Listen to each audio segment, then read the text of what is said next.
Welcome to this week's edition of World Crisis Radio. This is Webster Tarpley reporting from Washington, D.C. It's the early afternoon of Friday the 13th of June, 2014. And we're watching these little arrows indicating the spearheads of the ISIS brigades move across northern Iraq under the command, of course, of the new Guderian al-Baghdadi. The difference, of course, being that this time it's largely an imposture. It is to a significant degree a dog and pony show, which unfortunately threatens to go very real. Baghdadi, like so many others, like Kumu in Libya, like Shiri in Yemen, Baghdadi is a graduate of the U.S. military prison camp system. As a matter of fact, he got a 4-year degree. Baghdadi was held in Camp Bokka from 2005 to 2009. And if you look earlier this week, in a rather timely way, I must say, I have an interview from last Saturday morning with Press TV precisely on this, that Guantanamo Bay is a training school. It's a military academy for terrorists. And let the same be said for places like Abu Ghraib and Camp Bokka and other such places. So Baghdadi, the previous founder of Al-Qaeda in Iraq, now the founder of, or the boss of ISIS. Now, concerning ISIS, this is actually a misnomer. It's really Islamic Emirate of Iraq and Sham, okay? So Islam and Sham, of course, what the Arabic for the Roman province of Syria. So Islamic Emirate of Iraq and Syria, if you will, IEIS. But let's go along with the normal usage. ISIS is easier and quicker to say, and people tuning in late will get the idea. So what is this? Well, we have, of course, been following the existence of death squads in this critical area, Mesopotamia, the Fertile Crescent, over to the Mediterranean, for many years. And it goes back to Negroponte, the architect of the death squads in Central America, moved over to Iraq, and his disciple, Ambassador Ford.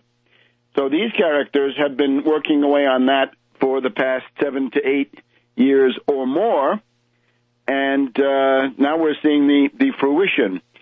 Specifically, the overlord, the warlord of the ISIS, Islamic State of Iraq and the Levant, another way to put it.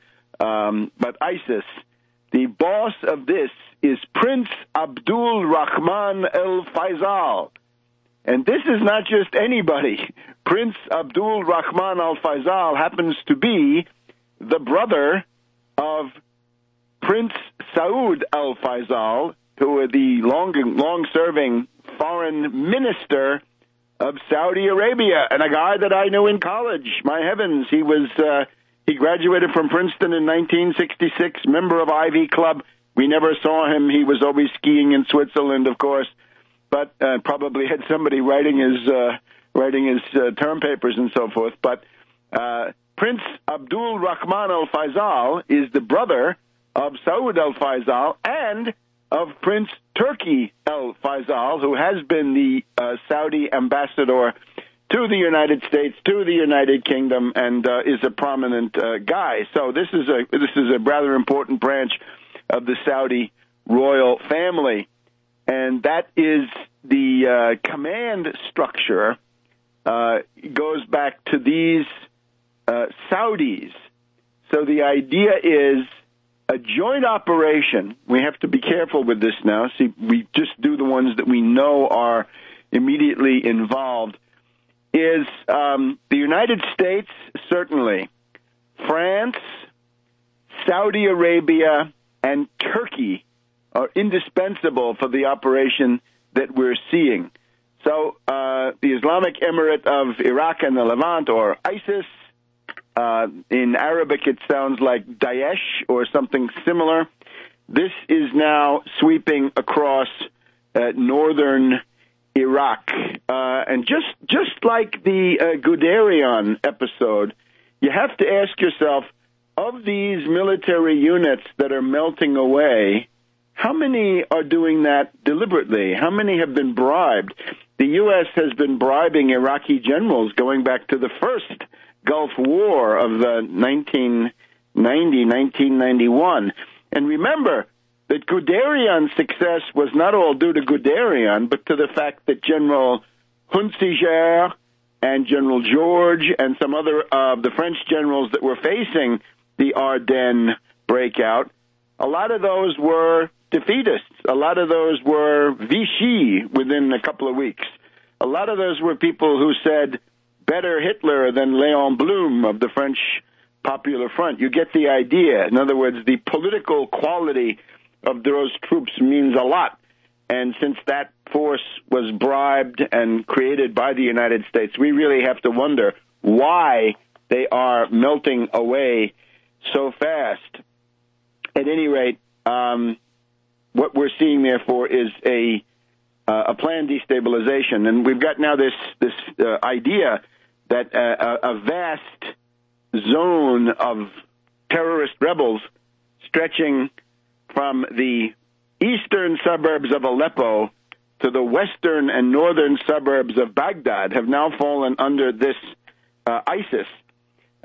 This is now the reason that's being given for all sorts of shocking developments. Obama just made a statement on television getting ready to fly off to a meeting in California with American Indian activists, and he wants to go slow, and I would commend that. I would commend going slow.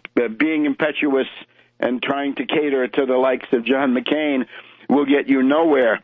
I would recommend for people, take a look at the short article that's available on the Voltaire Network, Iraq Under Attack by U.S., France, Saudi Arabia. Again, Turkey is indispensable in this, and the other one about how it's this Prince Rahman, I guess we can call him, Prince Abdul Rahman al-Faisal, A-R-F, ARF. Abdul Rahman al-Faisal is actually the commander, and then his military guy is Baghdadi, 4-year degree from Camp Bokka. And you'll notice the entire coverage is anti-Maliki. The U.S. hates Maliki. Why? Maliki is a friend of Iran. Maliki is a satellite of Iran. And remember, going back to WikiLeaks, some of the WikiLeaks documents were designed to make Maliki look bad. Why? To make Alawi look good. Iyad Alawi, the eternal U.S. candidate to be the dictator of an anti-Iranian Iraq. That's Alawi. And yesterday on CNN, we had the ineffable Amanpour boasting that she had been talking on the phone with Alawi or meeting him in person in London. And he recommends a national unity government. So the idea is if this emergency is used to create a national unity government, that would then correspond to a weakening of the pro-Iranian side and a strengthening of the U.S., British, NATO puppet side.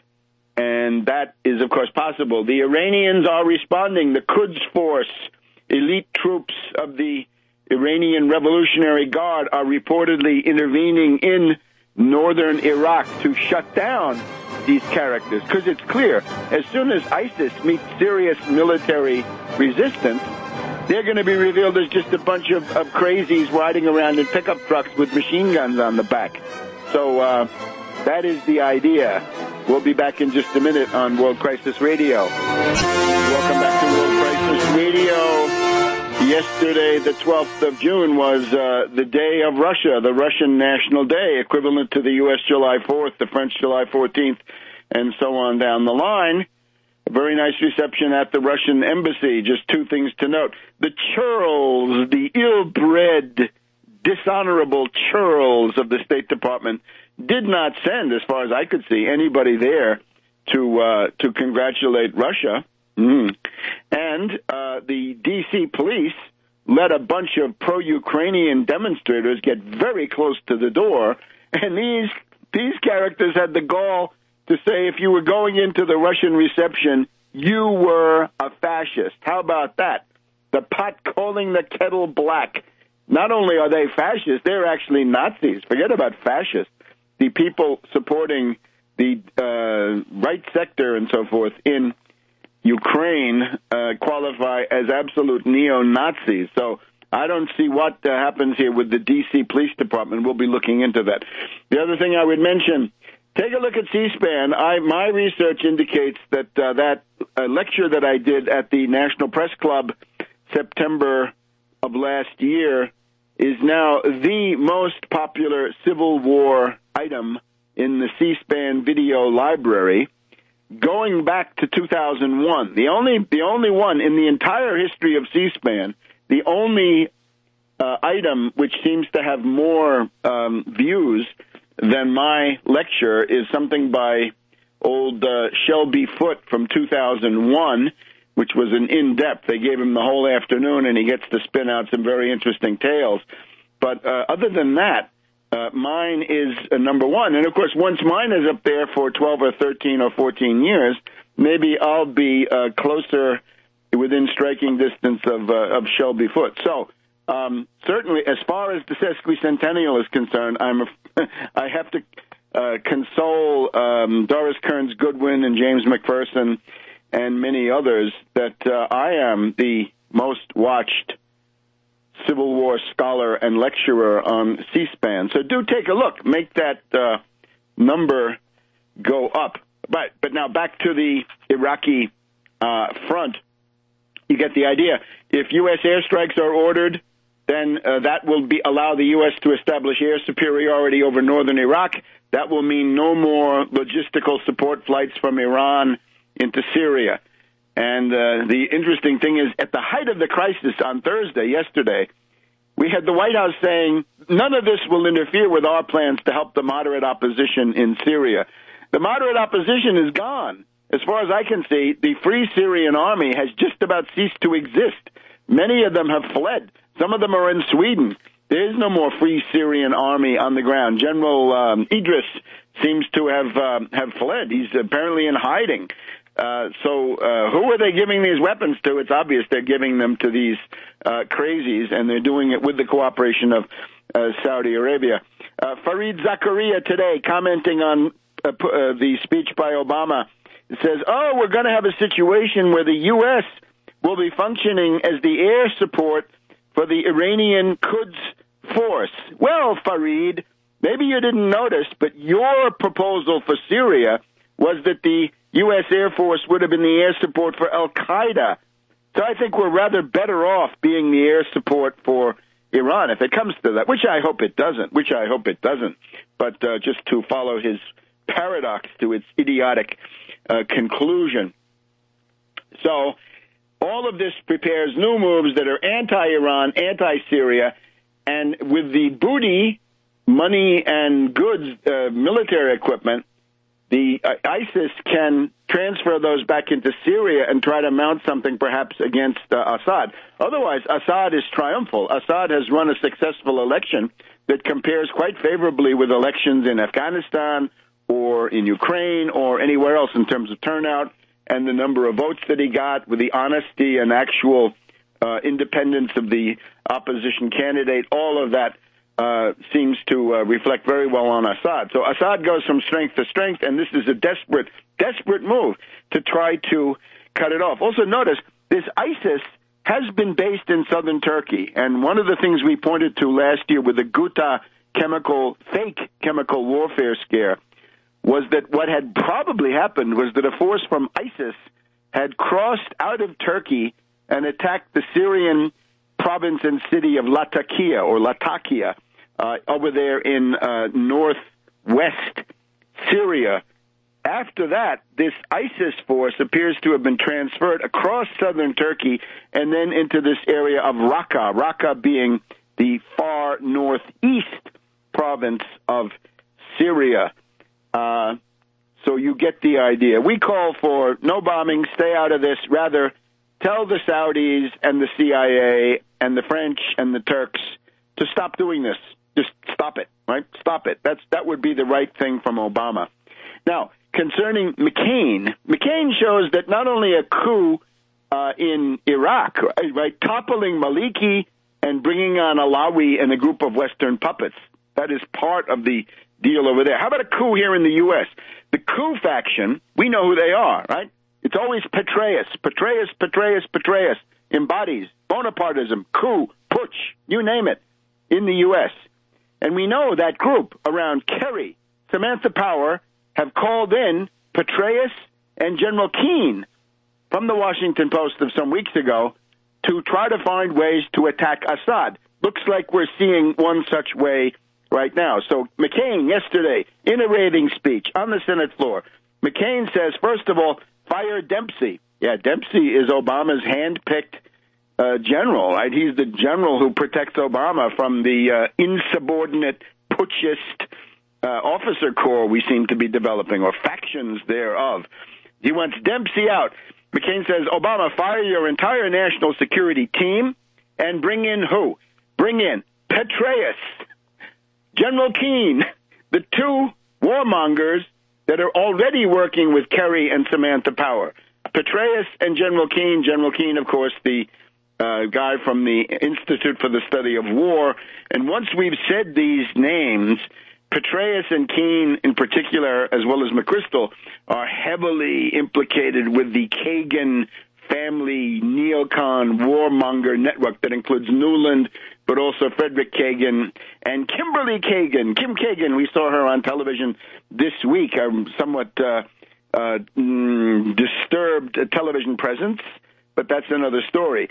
And McCain wants Monster Mattis, a well-known, a militarist, I guess we can say, is the nicest thing we can say. So McCain says, get Dempsey out, fire everybody, fire, I guess he means Kerry and Rice.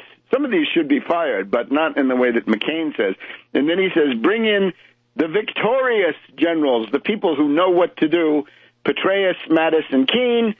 And he also wants to bring in Ryan Crocker of the State Department. So that would essentially be the coup that I've been warning of, right? The whole business with Bergdahl was to soften up Obama for this stuff, because these characters, if you replace everybody around Obama and control the options, then you control Obama.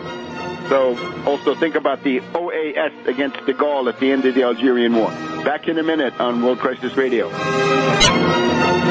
Welcome back to World Crisis Radio. Webster Tarpley here in Washington, D.C., Friday the 13th, 2014. Now, we're going to have a very interesting guest for you. One of the highlights for me of the recent Left Forum in New York City was a chance to meet up once again with Robert Fitrakis, Professor Robert Fitrakis, Bob Fitrakis of Ohio, who for many years has been one of those standing guard in that critical state where the presidential election is so often decided against vote fraud, voter suppression, and the attempt by the Kasich regime to bust all the unions and deprive all kinds of workers of their union rights. And you remember that was an attempt that worked rather better than the attempt in Wisconsin. And Bob was a leading member of that. So we're 2.5 years from the presidential election. We're a little bit less than half a year from the congressional election. So we wanted to start having periodic updates featuring Bob Fitrakis and some others about the question of vote fraud, right? Because if you're going to have a permanent austerity dictatorship by the Republican Party, one part is union busting, the other part is voter suppression and the limitation of the franchise. So Bob has recently attracted international attention. We want him to tell us about that and give us an idea, at least an introduction that we can then enrich week by week, month by month. So Bob, welcome. It's great to hear from you again. All right. Great to be on your show. So tell us, I understand that you've got people from the Middle East interested in the danger of vote fraud in the U.S.?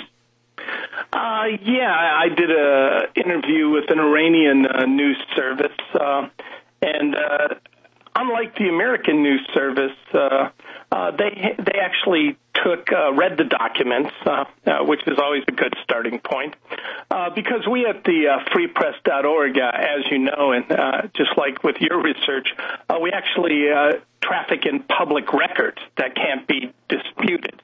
But we get very little notice here. But they were concerned. What we came up with December last year, we found the actual contract that was leaked to us. I went to my office at school.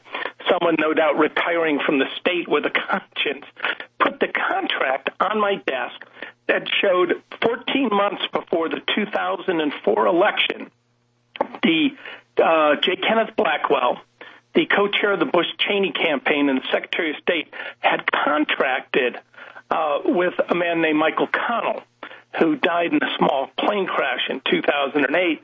But Michael Connell was their IT guru, and he was in three major scandals, the 6 to 20 million missing emails in the Valerie Plame affair, the firing of the U.S. attorneys, and the strange, funny numbers that were outsourced in Ohio. He put together this system, and it was a mirror system in Chattanooga, Tennessee, in the old Pioneer Bank building. It was a server farm under the name Smart Tech, run by a former right-wing evangelical preacher named Jeff Averbeck. And essentially, they allowed it to be remotely controlled. It's all in the contract. So the voting was sent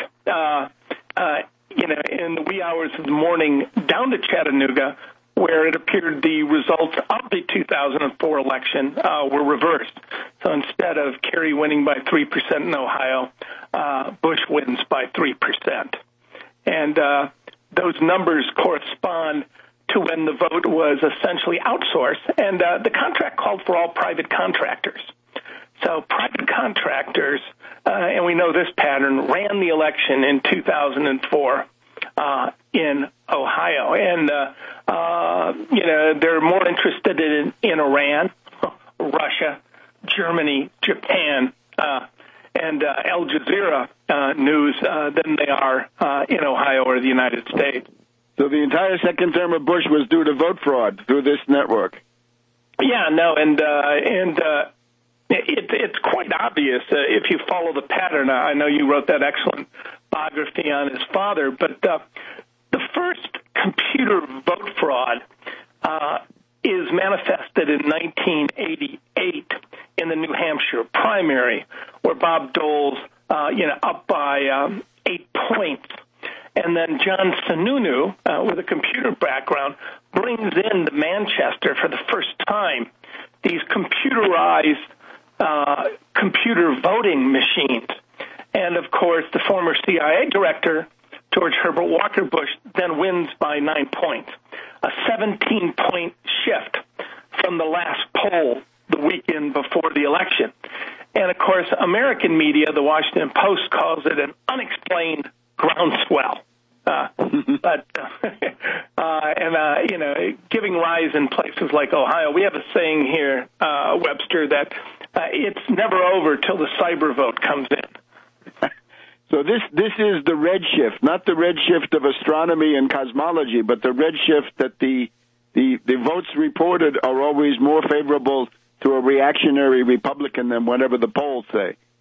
Yeah, it's interesting. Our analysis of 2004, which we put in various books, what happened in Ohio, a new press book we did, but in 2004, the red shift miraculously only occurs in battleground states, and it all goes in one direction. 10 of the 11 battleground states, all except Wisconsin, which had same-day voting. There's no shift.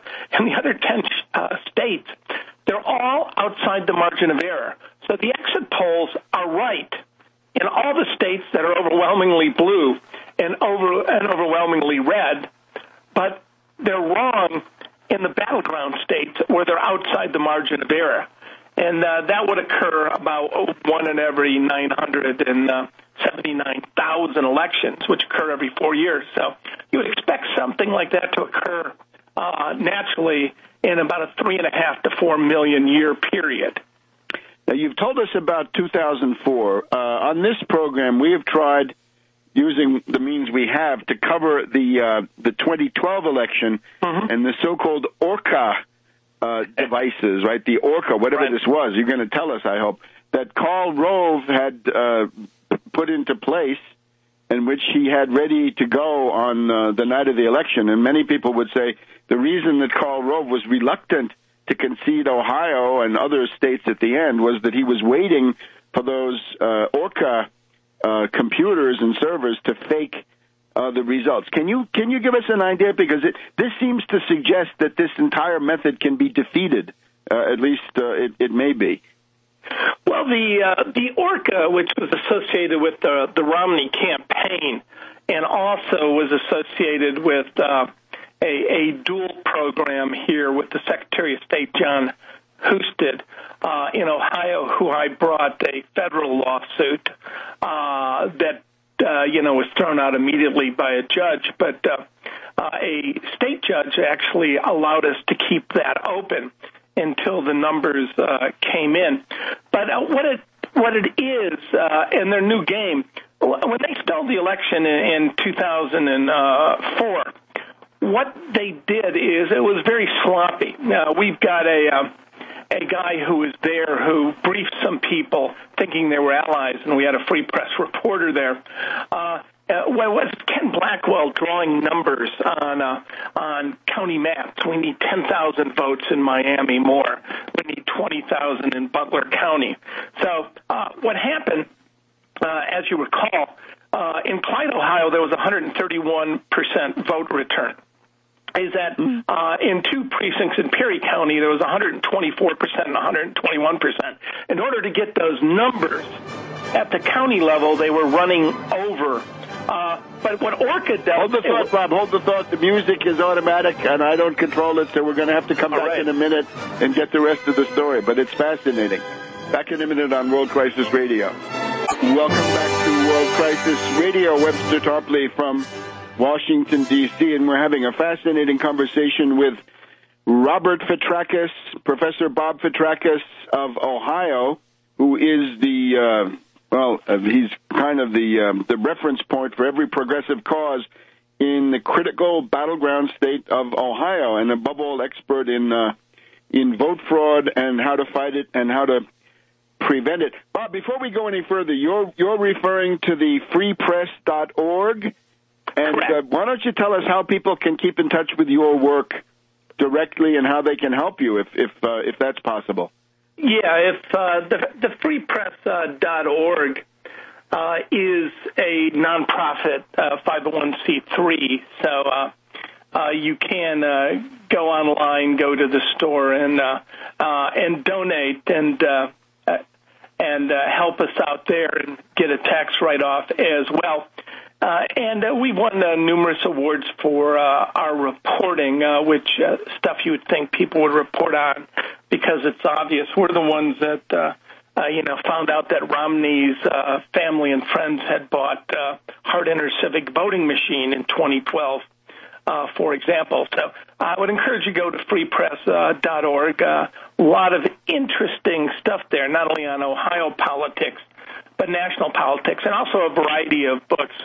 One called Spooks, Nukes, and Nazis, which shows the Bush apparatus, George Herbert Walker Bush, in Ohio, tied to the Voinovich administration when he was governor here, and all sorts of interesting buildings development and money laundering in this state. So I appreciate you allowing me to mention the Free Press. Oh, absolutely. And people should take that seriously. In other words, there's got to be a defense against vote fraud, and that requires people on the ground.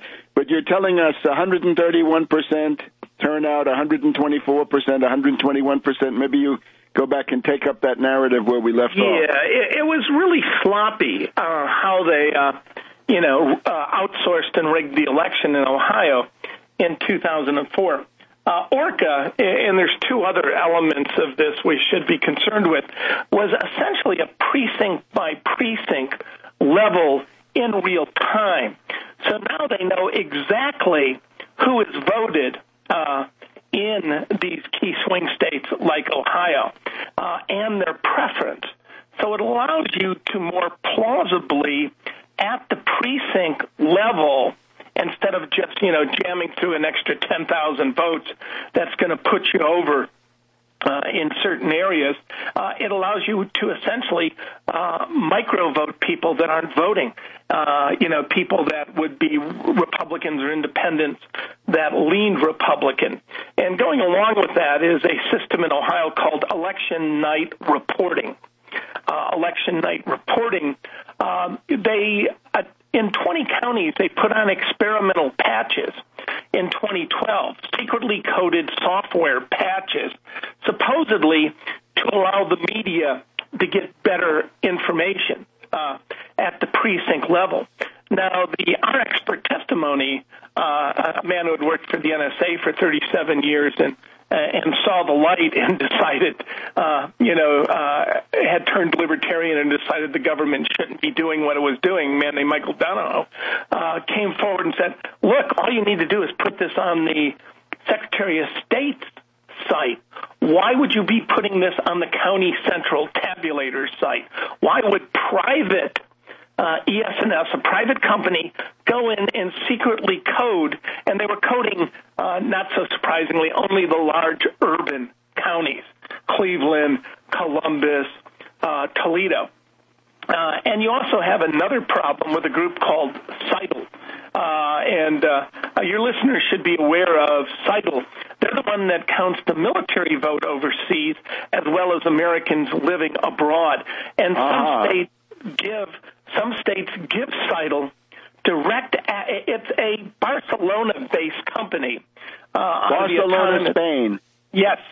The autonomous university, the man who created the software died tragically in a single car accident at 32. Now it appears people like George Tenet and actually George Allen just took a $40 million stake in these companies. But if you look at, Benchmark, these venture funds that have people like George Tenet in it, and IQtel. One of the people they're working with is the nonprofit of the CIA. They openly admitted, IQtel, hi, we're the CIA's nonprofit. I think some people know it as InQtel, but that's it. That's the one that they use. Yeah, InQtel is being used in this situation. So you've got a whole group of venture capitalists that are going to make a ton of money, and you're essentially going to allow a country based in Barcelona, Spain, to count the American vote. And there's enough votes there to swing any close election, particularly in the battleground states. Okay, it's absolutely dramatic. But please, how was it stopped? I mean, why didn't it work according to Karl Rove's plan? Well, certain people, and, it's not the free press, I want to make that clear. I think we've perhaps entered an era of hack and counter-hack. Yes. Certain people that, knew this was going on, I think took matters into their own hands and, attempted and may have been successful in disabling that software. I thought I saw something similar in the 2008 New Hampshire primary, where it looked to me like there was some kind of a fraud attempt by the Obama people that was answered by something similar from the Hillary camp. But let's just focus now. Let me just say, I've talked to Hillary, and Hillary is very well. When I was working in the Rainbow Coalition, trying to bring this to Congress, she's very well versed, as was John Kerry. John Kerry knew they beat him by hacking the election. He just didn't have enough guts to stand up to these people. He didn't have the guts. Now, concerning just to shift now to the future, for the congressional election this year, and of course for the all-important presidential one, what are you doing, and how can people assist what you're doing to try to set up a kind of a people's barrier against vote fraud? Well, one of the things we do at the Free Press is we've actually had people all over the United States. we haven't had trouble convincing people at MIT and or Berkeley that you can hack computers. So we've used graduate students, volunteers, and they actually monitor. And we have certain programs. We monitor the computers in Ohio, particularly the county mainframes, because you'll find interesting stuff, like suddenly third-party candidates will have 10,000 votes when they're only getting 700 in the whole state. It's like they're parking votes and shifting them, and sometimes these computers will freeze up. In the state, we actually have flying squads of computer experts and attorneys when, for example, in Warren County, which notoriously diverted all its ballots to a warehouse and called a level 10 Homeland Security alert without any mention of a terrorist being in the state, let alone in Warren County. We actually send groups of people to the boards of elections and demand to know what's going on. Usually we've made the point by the time the police arrive to arrest us. And, of course, could it be applied now to the congressional election? Do you see anything in that regard? It's clearly the technology can be applied to any election, but in key elections, with progressive people and that are willing to stand up to Wall Street, we can, in fact, and we have, assisted in making sure those elections are clean, at least in our state. And we'd encourage people to do this in other states as well. All right. I'm afraid we've run out of time. That's the music. I wanted to ask you about how you and others were able to defeat Kucinich with that referendum, which stands as a somewhat neglected monument of how to do these things. We hope to get you back in the very near future, Bob. Thank you so much. Good. And we'll be back in a minute on World Crisis Radio. Welcome back to our second hour of World Crisis Radio. Webster Tarpley reporting from Washington, D.C. on Friday the 13th of June. Now, we've just had the great political earthquake in Virginia. The majority leader of the House of Representatives, the reactionary Republican Eric Cantor, defeated in a surprise upset in his local primary. The winner is somebody named David Bratt. Now, who is Bratt? Well, Randolph-Macon College and all this, but the main thing is he is a Protestant fundamentalist of the new kind, of the Ben Sass variety, and he is somebody who operates from a Calvinist or sometimes tinged with Lutheranism. These two are not really different except in some of their political attitudes, which we can go into. But Bratt, according to the roll call Capitol Hill paper that we have here, Bratt, some years back, 2005, attacked helicopter Ben Bernanke of the Federal Reserve, saying that Bernanke's problem was that he overlooked the role that religious institutions, particularly Protestant ones, play in driving a country's growth rates. Protestantism, according to Bratt, quote, provides an efficient set of property rights and encourages a modern set of economic incentives so one can anticipate positive economic performance. And then he says, give me a country in 1600 that had a Protestant-led contest for religious and political power, and I will show you a country that is rich today. Max Weber's Protestant ethic rides again, but this, now that we have a pattern from Sass to Bratt and mysterious donors coming in, we're going to try to name some names.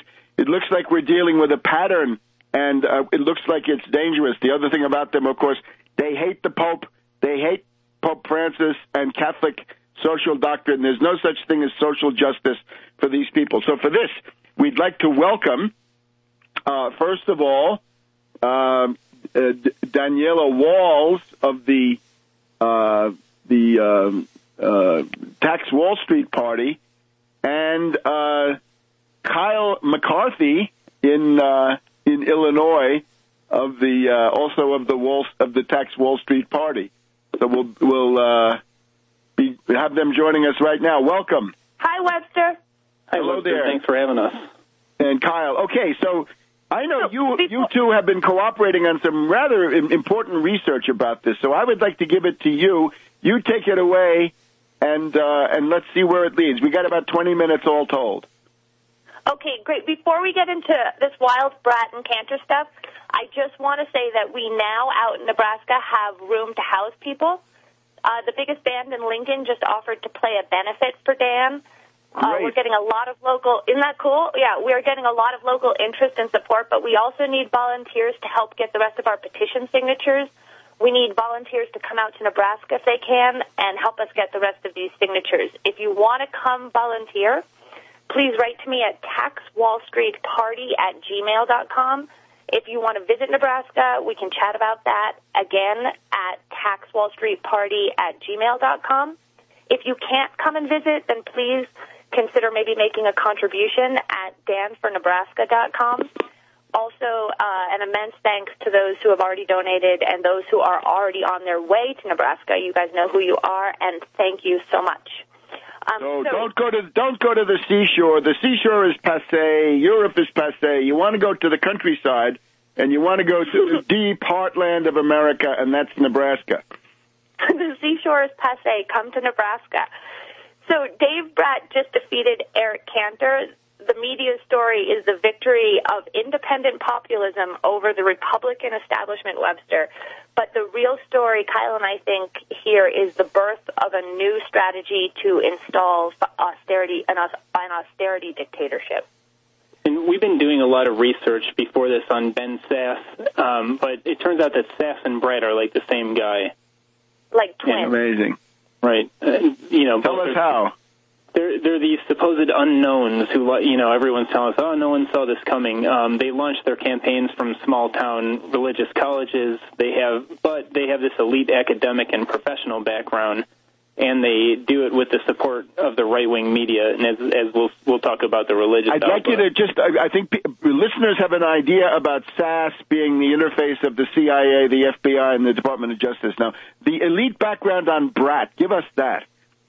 And do you want me to, Danielle? I don't know if I should run through that. Go right through it. Let's hear it. Okay. Well, I think what we're going to focus on today is his dangerous religious outlook. And Kyle, we'll give you the quick summary of Bratt. Quick summary, one line, I think. Academically, he has an undergrad from Hope College, which is kind of like a Calvinist college in Holland, Michigan. He gets a Master of Divinity from Princeton Theological Seminary, and then a Ph.D. in economics from American University. And he has these published works with titles like Can Theological Types Handle Usury and Capitalism, and an analysis of the moral foundations of Ayn Rand. And he goes, he has an interesting professional resume, too, that involves the World Bank, USAID, Arthur Andersen, a lot of these similar government institutions, NGOs, and some Wall Street institutions just like that. And I think also the Army Research Center or Army Research Institute, that's got to be something nefarious. Yep. And the Cato Institute, of course, paid for by the Koch brothers initially, and the main center for libertarians. Let me just also add, the Princeton Theological Seminary is the starting point for fundamentalism in the sense that they are the ones who many decades ago put out a series of papers called The Fundamentals, meaning the common basis of what they call Christianity. I would call it something else, but the fundamentals, in other words, it sounds like it might be Eastern and liberal, but it's fundamentalist. Yeah, and hopefully we'll get into Princeton. I think the best term for what we're dealing with here is theocratic libertarianism. On the left, all right. Some people are going to be worried by the fact that these guys are unabashed Christians, but that's really not it. As you say, they're very anti-Catholic. I think we're looking at a wildly anti-Christian doctrine. Webster, I don't know if you remember this, you did a Christmas show a couple of years ago where you talked about the significance of Christ coming into the world and what that meant for, humans, for the duty of humans to develop the world. I think Sass and Bratt and this whole school thinks that God austerity is the antithesis of anything that Christ preached in the Gospels. Right. And Sass and Bratt think that God hates humanity and that Christ is like a human sacrifice to save this select group of Calvinists from damnation. Which, of course, is the Calvin view, and it's the Jonathan Edwards view, right? The sinner's in the hands of an angry God. God hates you, and he's just about to pitch you into the inferno. Do something quick. Right, and just like the Puritans in the 1600s that, paved the way for the British and Dutch empires, this whole thing, I think, it's an excuse to loot the population. It's just a pretext. People think that Obama is the fascist, but we say get ready for Sass and Brat, because this is real historical fascism. Webster, as Upton Sinclair said, fascism wrapped in a flag, the cross. And it's funny because the media can't figure out what to do with Brat. He talks about Christian capitalism, and his PhD dissertation argues that industrialization, scientific advancement, and economic prosperity are all thanks to Calvinism's victory over the Catholic Church. And remember, in Brat's acceptance speech, he credits God to his primary win. And under that speech, I saw a big truck driver commenting on YouTube. He said, "Only a courageous man speaks about his faith in public." And that made me afraid now people will get tricked by Sass and Brat and project their own values onto them. And even the progressives are tricked. I saw John Nichols in The Nation was calling him an enemy of crony capitalism, and some are calling him the Republican Elizabeth Warren, and there are a lot of David and Goliath references being tossed around. That is, I think, because Brat in his campaigning did have things to say about Wall Street and banks. Can you fill us in on that? Yeah, but Brat and we'll have to have that in the next segment. The music is on, and we'll be right back on World Crisis Radio. Welcome back to World Crisis Radio. So we're looking at this strange coincidence that Ben Sass in Nebraska and Brat in Virginia, the guy who just knocked off Eric Cantor, both of them have got this theocratic libertarian profile. Some adjectives applied to them. We hope to hear about Christian Reconstructionism or Dominionism. But the thing I think is important to focus on is that Brat mixed in a heavy dose of demagogy, anti-bank, anti-Wall Street. Tell us about it. Kyle just made reference to David and Goliath, and I just want to say real quick that Brat and Sass are the Goliaths here. They owe their victories to the support of a right-wing media cabal funded by Wall Street through PACs and foundations.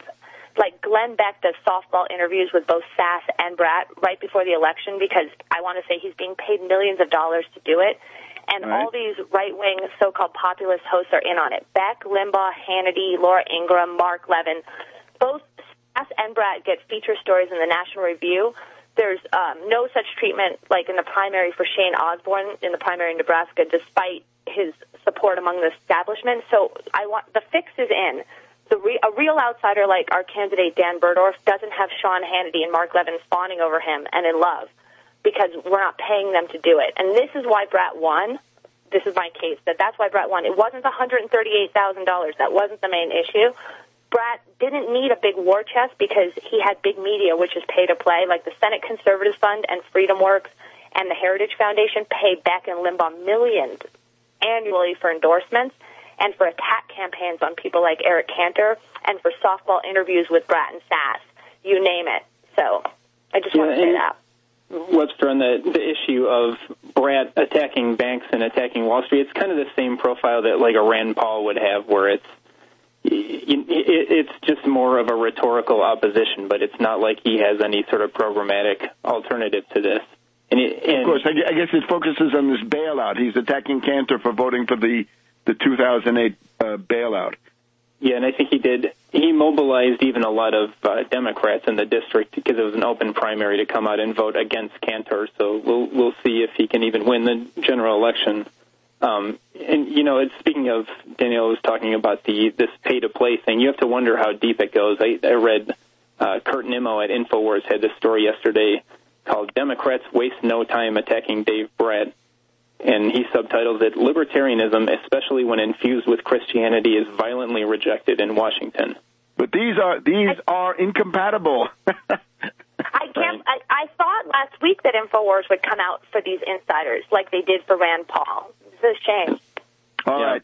But look, the question now is, in Nebraska, if Sass is running on this, and maybe I think we're learning things about Sass through Brat and vice versa, the percentage of Catholic voters in Nebraska is surprisingly high. And 25%. To the extent that these characters, Sass and Brad, apparently believe that the Pope is the Antichrist and this entire idiotic catalog of insults, right? Isn't that going to create some problems there for Sass? Well, and Sass is a director of this thing called the Westminster Seminary in California that we can get to. Actually comes out of the Princeton Theological Seminary. And their founding document is the Westminster Confession of Faith. This is from 1643, where the Scottish Protestants are trying to reform the Church of England. One big part of this is this idea of double predestination, where they say, by the decree of God, some men and angels are predestinated unto everlasting life, and others foreordained to everlasting death. And it's kind of the idea being that no sins nor good works on your part can change your fate. It's all been pre-planned by God. But then you mentioned with the Catholics, the other quote in this, and remember that Sass has to sign on to this document as a board member of the seminary. There's no other head of the... the Pope is the Antichrist. It says there's no other head of the Church but the Lord Jesus Christ, nor can the Pope of Rome in any sense be head thereof, but is that Antichrist, that man of sin and son of perdition. This is a fundamental part of Calvinism. So the Republican senatorial candidate in Nebraska he's on record signing a declaration that the Pope is the Antichrist. Yes. Won't those voters be interested to hear that? Webster, Sass is the director of this Westminster Theological Seminary, which is also connected to his Alliance of Confessing Evangelicals. So he signed a document stating that the Pope is the Antichrist. And 25% of the state, like I said, is Catholic. This goes back to they will be interested to hear that. You just need to be told. You talked about Christian Reconstructionism. This comes out of the Princeton Theological Seminary when this group of Orthodox Presbyterians just basically thinks that Princeton is too modern, and they found the Westminster Theological Seminary, which Sass is now involved with. One of the founders is this guy named Cornelius Van Til, who's a Dutch Calvinist, and the core idea of this guy, which gets taken up later, is that because God is perfect, any knowledge not derived from the Bible is quote, sinful, invalid nonsense. The question is, how do they combine Jesus with their new free market capitalism? I think the idea that they bring in is that the state itself is, because it's a product of human reason and human decision-making, is an affront to God. And, the idea gets popularized by this guy, R.J. Rushdoony, and people should Google this guy. He's pretty wild. And he combines Calvinism not just with Austrian economics, but gets into stuff like, he's an extreme racist. He talks about stoning homosexuals and disobedient children. He's a big proponent of homeschooling. Sass is a proud Christian homeschooler. Well, and there's nothing wrong with that, but it's not, what do you suppose will happen to the public school system under his watch? Is the question. These are, of course, very, very serious and shocking things. Just from a political point of view, even 120 years ago in the United States, I'm thinking of a Republican candidate who was defeated because he went around yelling about Romanism and rebellion, and the Romanism was the Catholic Church, and that sealed his doom in a couple of key states. I also recommend, if people want to get a kind of a lighthearted perspective on this stuff, there's a nice little poem by Robert Burns of Scotland, right? And we're concerned about Scotland. We hope they don't make some terrible mistake here in the next few months. But it's called Holy Willie's Prayer. And Holy Willie is a Calvinist divine of the Church of Scotland, right? Presbyterian. And he's saying, we know, God, that you damned all of us, or so many of us, all those eons ago without any input from us. So obviously this is irrational. This is the reduction of religion to absurdity. And those twin doctrines of absolute depravity and total predestination, they leave very little space for what a lot of people would consider to be Christianity. All right, I'm afraid we seem to be out of time already. You can contact me at taxwallstreetparty@gmail, danfornebraska.com. Thanks, Webster. That's right. We're making a permanent appeal to people go and help Dan to get the signatures, because we'll never be able to expose Sass in particular if Dan Berdorf is not on that ballot. So help us with that. Back in a minute. Welcome back to World Crisis Radio. Webster Tarpley here in Washington, D.C. So far we've heard from the anti-vote fraud front in Ohio and this extremely interesting question of Sass and Brat as quite possibly here spin-offs of the same network with the same theological profile, right? Attempting to take the sort of mainline Protestants, right?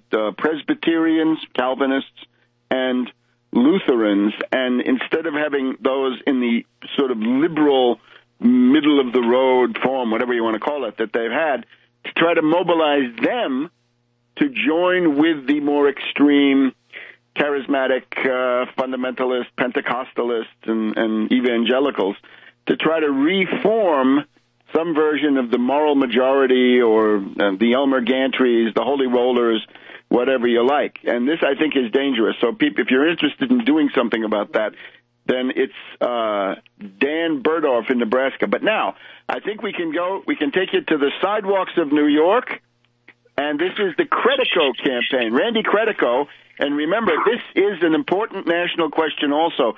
Will there be an opposition against the Wall Street puppet Andrew Cuomo in the New York Democratic primary and beyond? And the only way to do that is with Randy Credico. Randy, are you there? Yes. Hi. How are you, Webster? Welcome. Now, look, what I'd like you to do today, if you could, is to focus on what a lot of people don't know: why Cuomo is so bad. In other words, why he's so dangerous. I would say, along with Schumer and Durbin and a few others, he is one of the pillars of the Wall Street control of the Democratic Party. But you tell us all about it. Well, that's true. He, his biggest bundler of campaign contributions is Alphonse D'Amato, Senator D'Amato, who runs this organization called Park Strategies, and he's connected to all Wall Street, the nuclear, all of the gas industry, everything. He's got his hands in everything. So he bundles money for him, casino industry, and he's got the most access to Cuomo. The other one is Lloyd Blankfein from Goldman Sachs, and his crew bundle money for Cuomo. And then again, Leonard Letwin, the number one real estate man in New York City, who nobody knows, he was able to circumvent the $50,000 cap somehow, giving him $900,000. And then you have the Koch brothers, the nefarious Koch brothers, who is everyone's enemy, I suppose. He gave Cuomo more money, the Koch brothers, than they gave Rick Scott in Florida. So, and you have a number of other characters, Jamie Dimon, that have contributed. Ken Langone is like chairman of Republicans for Cuomo. So if you just look at where the money is coming from and who it's going to, you just have to make the connection that he is doing their bidding. They're not doing it because they want to build social programs. They're not doing this because they want to build hospitals and create jobs. They're doing it for other reasons. They're doing it so they can have... Can you just... That guy, Letwin, can you spell him? Because I've never heard of him. You were right. Well, nobody has. He's 96 years old, maybe even older. Leonard Letwin, Litwin. He's the number one real estate guy for many years. He also put $900,000 into the Senate Republican war chest.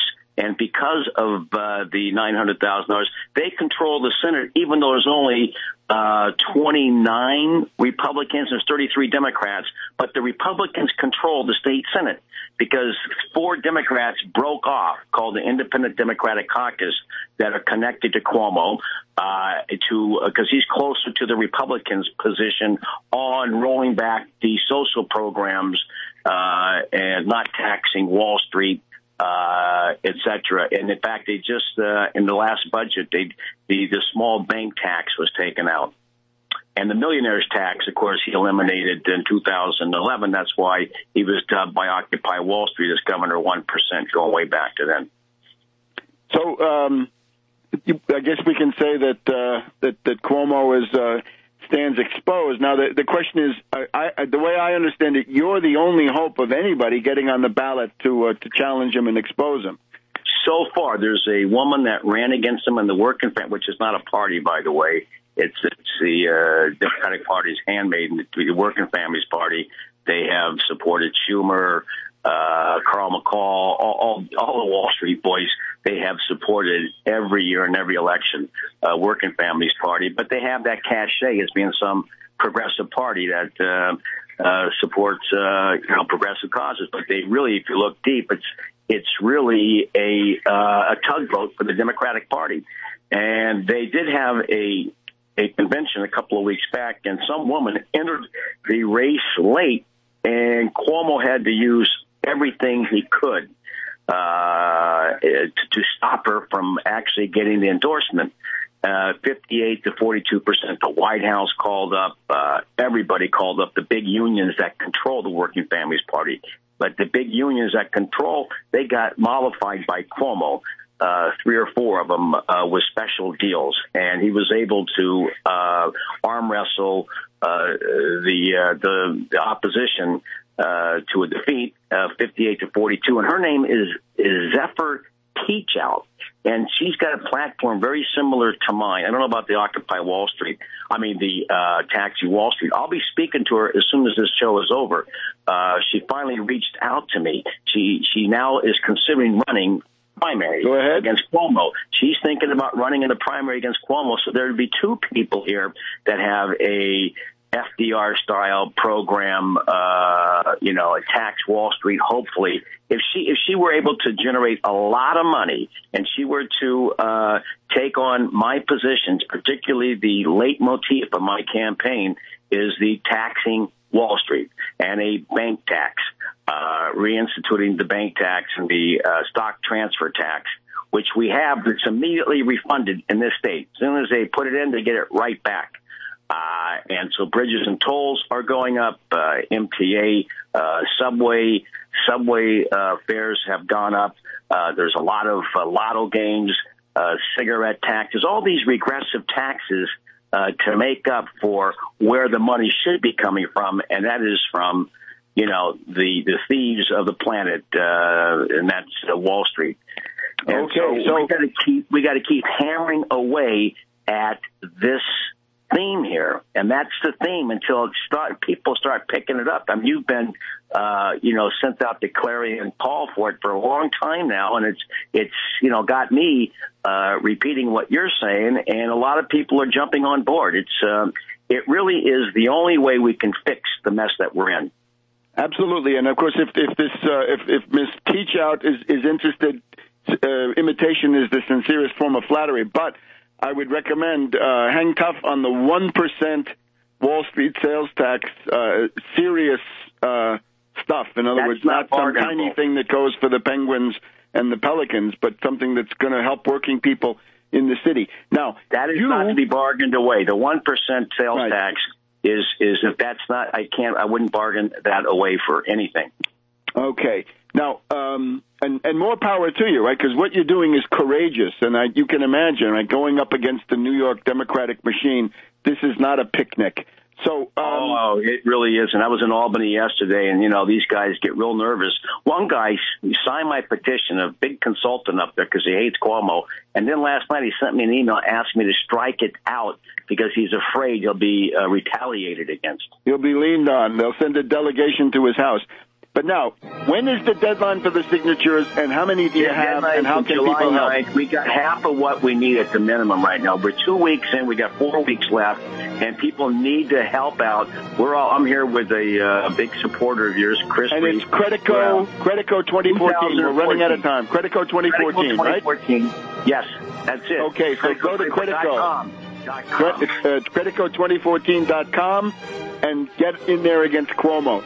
See you very soon, Randy. And keep up the good work. Thank you. Thank you. Welcome back to World Crisis Radio. Webster Tarpley here in Washington, D.C. And unless I miss my count, this is the last of our segments this afternoon. So what I think we get out of this program is the evolution of the ruling class machinery of social control, and that is true in regard to the vote fraud issue and in regard to the Manchurian candidates that are put up for the highest offices, especially the presidency. I think one of the things that Bob Petrakis was talking about here, hack and counter-hack, it seems to me that is where we are now. That is what happened, according to most accounts, in November of 2012, that there was this Orca network, servers, computers, activity with the Romney campaign, with Karl Rove and his super PACs and so forth, and that Orca was supposed to deliver a computer-operated vote fraud. And that was apparently defeated by some counterforce that shut down those servers and prevented that from happening. And, of course, the people who said they had done it called themselves anonymous. But, of course, anonymous, precisely because it's anonymous, can be anybody. That can be a special, pro-Obama group operating out of Bangalore, India, right? Barcelona is far away. When Obama first ran in 2008, indications are he had paid bloggers trying to create groundswell of hysteria on the Internet by going into chat rooms and comment pages and systematically trumpeting Obama and counterattacking everybody else. So that seems to be what happened. And if you go and look at my book, Obama, the Postmodern Coup, The Making of a Manchurian Candidate, I think you're going to find one of the chapters is about coup and counter-coup in New Hampshire, that there was one set up for Obama to pump up his results and another set up to stuff the ballot box in favor of Hillary. And in that case, it looked to me like the older and more traditional, the cruder form prevailed on the ground, right, allowing Mrs. Clinton to win the New Hampshire primary against Obama. But, of course, she had not realized the degree to which Obama was going to game the rest of the primary process. So what this shows us is that, as Bob Petrakis is well aware, the evolution of this entire system, it's always changing. It keeps pace with technology. Very interesting that he went from 1988 on. In my Bush biography, I have the comment that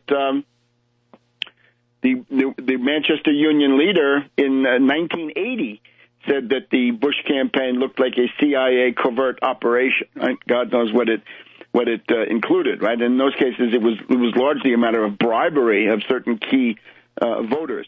Then on the other side, the question of what to look for to identify a Manchurian candidate. And here now with the SAS and Brat, what we're seeing is perhaps a more complex, articulated method of promoting these candidates. Up to now, we have been focused on the idea that SAS and Tom Cotton of Arkansas were kind of Siamese twins. In other words, that they were twin deployments. Remember, the classic one is Jimmy Carter of Georgia and then Reuben Askew, governor of Florida. And we have the testimony of none other than Zbigniew Brzezinski that they were favoring Carter, but they also were prepared to give critical support to Reuben Askew. So the idea is you have a spare, right? One of them may get defeated, right? These people can't control everything. That's infantile to think that they can. But then, automobile accidents, drug overdoses, arrests, marital squabbles, scandals that really come out of nowhere. Those are always a problem. So you've got to have a spare because you're investing huge amounts of money in creating the proper atmosphere for a candidate to come in. So SAS and Cotton of Arkansas, based on the elite resume, right, the super elite, Harvard, Yale, Oxford, whatever they all have. And this was pointed out by an article in the New York Times. So this was fairly obvious that SAS and Cotton were being advertised to the ruling class, Wall Street, as a kind of a dynamic duo. But now we see that the dynamic duo is maybe too simplistic. Now we see brat coming in who maybe doesn't have the super elite credentials in the resume, but he's got this other thing going on, which is this revival of Calvinism and Lutheranism. It's almost 500 years since Martin Luther on Halloween posted his theses on the door of the Wittenberg Cathedral. Yes, indeed, October 31st, 1517, and that's the beginning of Protestantism in that form, and I have a lot to say about that, involving Venice and Savonarola and much else.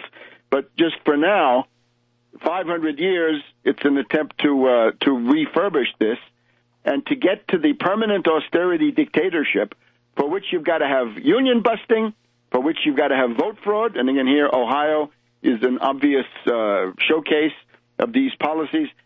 And then the idea of somehow remobilizing the mainstream Protestant denominations, the ones that have generally been liberal.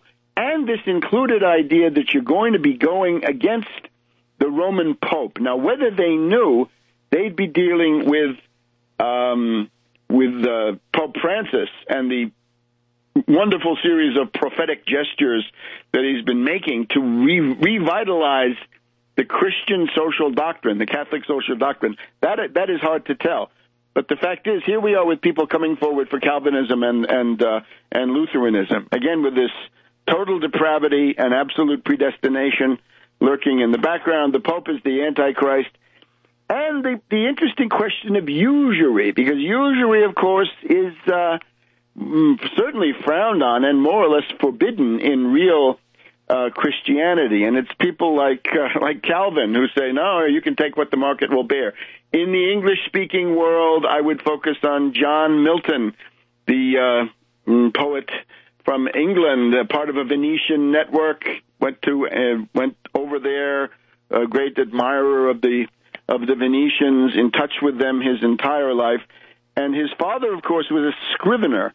And to be a scrivener means to be a moneylender. Not a big one, rather a small one, but usury was part of the mother's milk for John Milton in Paradise Lost and so forth. So who otherwise was a religious kook, if you look at his beliefs about divorce, polygamy. He's in favor of polygamy, and some other things. So we've got to sharpen our intelligence analysis to realize that we may be dealing not just with a dynamic duo in the sense of Carter Askew or Obama and Deval Patrick of Massachusetts, but now it's going to be something more complex. And certainly, let me just end on the note that the events in Iraq are designed to shock. They are designed to start bombing campaigns. Those bombing campaigns might begin in Iraq, in central Iraq, along those roads, Highway number 1. They can easily spread into Syria. You can easily parlay that. You can always say, hey, we've bombed them back to the Syrian border, but now there are sanctuaries, and we will not allow privileged sanctuaries. And God help us, you can do the same thing on the Iranian side of the border. You can say this is coming from Iran, and therefore we've got to bomb Iran to get rid of it. And in the meantime, McCain wants Petraeus, General Keane, Mattis, and Crocker to take over the foreign defense and security policy of the United States. Sounds like a coup. And the Bergdahl stuff was, as I argued, the prelude to this. So we'll be back with you next week on World Crisis Radio.